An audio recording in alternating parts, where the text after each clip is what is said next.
know, my grandfather's family worked in the fields. The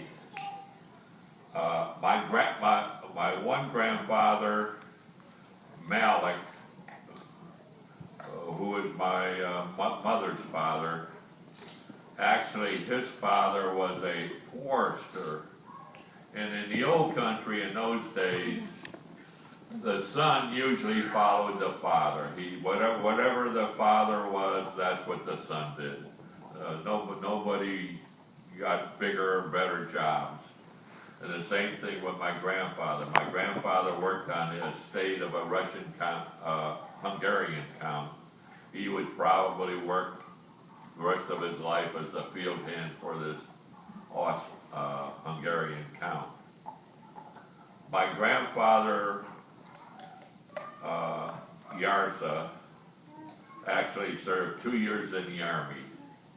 And he told us his 2 years in the Army, when he got his discharge pay, that's the pay he used to immigrate to the United States.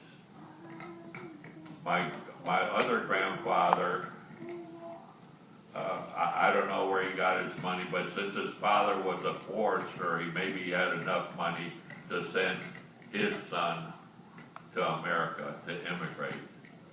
Most of the people immigrated to the United States because it would be a better life. But let me think that when you leave your family, your wife, your kids, it takes a lot of guts. Even though my grandfathers left, they both left individually. They came to the United States, got a job, worked a year or two, sent money back, and sent for their wives. My grandpa Yarsa, actually, my father was, all they said he was a baby, so I don't know how old, he might have been 1, 2, or 3 years old. But when my father came here, he was born in Hungary. He came with my grandmother after my grandfather had sent for her. The other thing is my mother was 4 or 5 years old. She was a preschooler. She said she told me she could remember very vaguely about the life in Hungary, but since she was only 4 or 5 years old, my mother had 3 brothers, my father had 4 brothers, all of them were born in the United States. Only my mother and father were born in the old, what they call the old country. Well, my grandfather Yarsa, well, let me say Malik is a pretty common name. That was my grandfather on my mother's side. His name was Malik, and it's a pretty common name. It's like Brown or Jones or whatever in America. My grandpa Yarsa, his name is very unique. His name in Hungary was not Yarsa. His name was, it began with a J, A-R-Z-A. But in Hungarian, there's no Y's. But you pronounce a J like a Y. Like, my name is Joseph. In Hungary, you would say Joseph, like a Y, a J.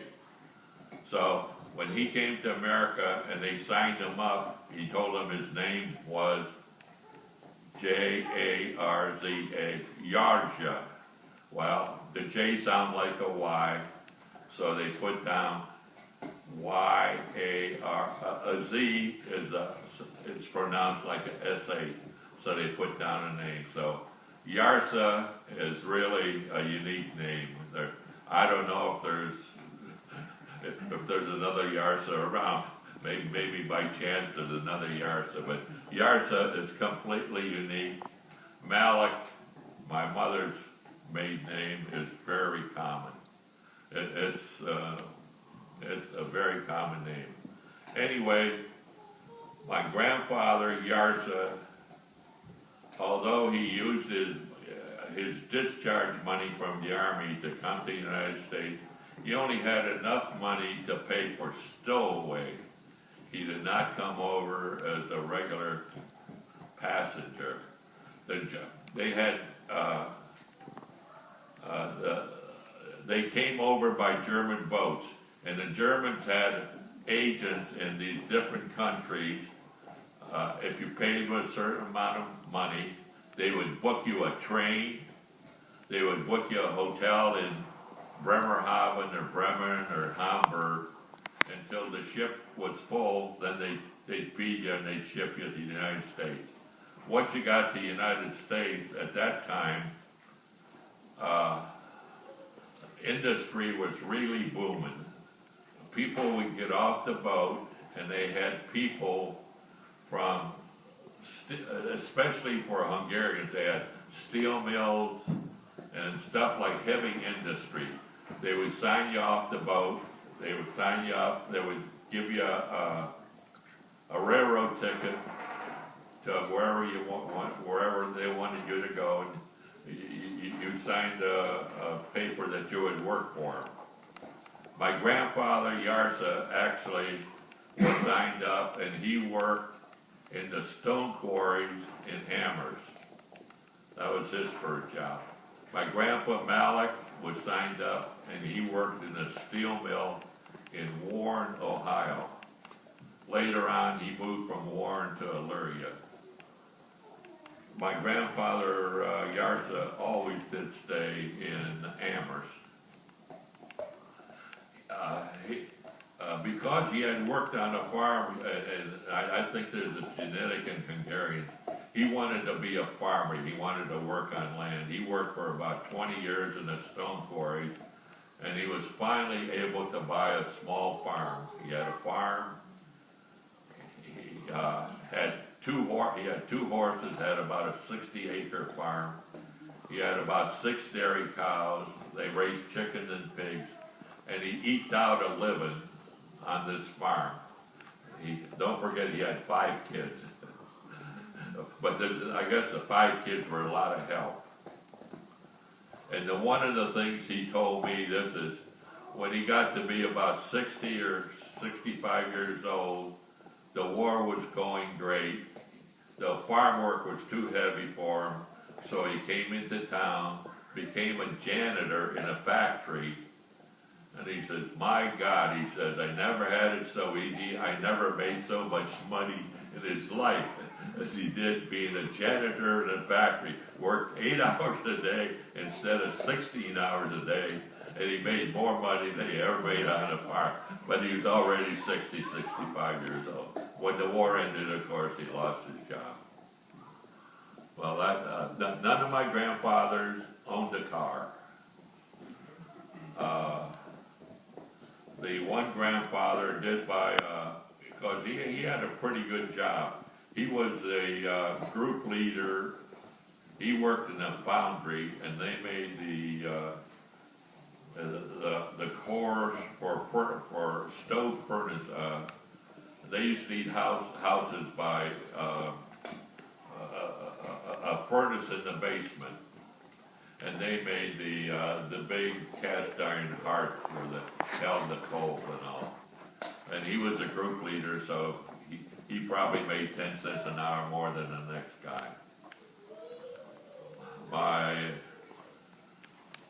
grandfather, Malik, always spent Saturday, usually a half a day Saturday at the bar, drinking beer. When I got old enough, my grandmother often, if it got to be Saturday 4 or 5 o'clock, she sent me to the bar, sent me to go get him and come home. Time to eat. My grandpa Yarsa, he lived on a farm. He did drink a lot, but I never saw him drunk. He would drink hard cider, and he'd drink anything. But he never, I never saw either of my grandfathers get drunk. But let me say that when they grew up as young people, when when they were even 8, 9 years old, Hungarians had wine at the table.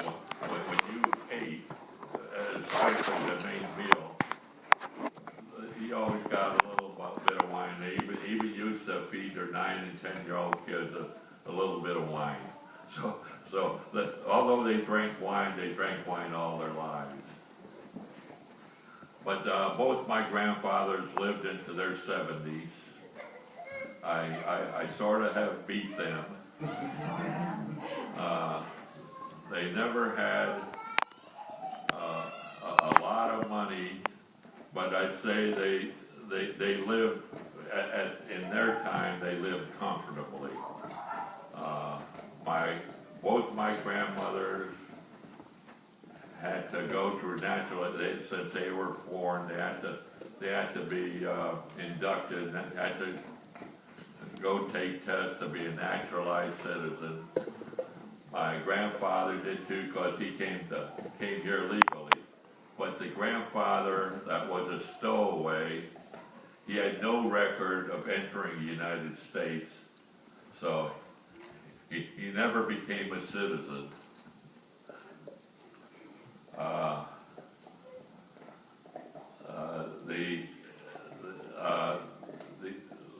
gotta say, I think John found a street named Yarsa, but we think that it was one of Al's kids that named it Yarsa. In Austin? Is it in Austin? Pardon? Is it in Austin? Yeah, Austin. Yeah, Austin. Yeah, it was a friend of Julie's. Yeah. Oh, a friend of Julie's named it Yarsa. But I never have seen the name Yarsa before. Malik. Won't go to Austin. Malik, there's thousands of Maliks.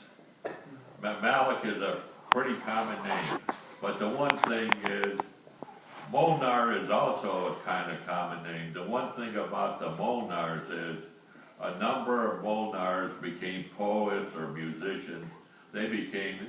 Some of the Molnars became somewhat famous. And even in the middle of Budapest, there's a street named Molnar Street. But none of my grandparents lived an auspicious life. They lived I guess it was a good, happy life. My grandmother Malik, because her father had been the sexton for the church, she was almost like a saint. She went to church almost every day and twice on Sunday. She was real devout. She was the head of the altar society. Whenever they needed work around the church, she always volunteered. My grandma Yarsa was, they lived on a farm, and they went to church on Easter and Christmas, but never were very devout Catholics. The one grandma I'd almost call a saint, but the other grandma, they had a farm. They raised, like they say, chickens. They raised like 4 pigs. They butcher one, sell the other 3. They had 5 or 6 cows. They sold the milk. Since they had 5 kids, the 5 kids almost, the chickens they raised, the eggs they raised, the 5 kids almost, they came and visited every Sunday, so they would take most of they would of course pay my grandmother a stipend, and they, so that they more or less lived, I think, I have a feeling they made less than $20 a month with their dairy farm and their chicken and all that, but somehow they managed to raise 5 kids. Walking back and forth in front.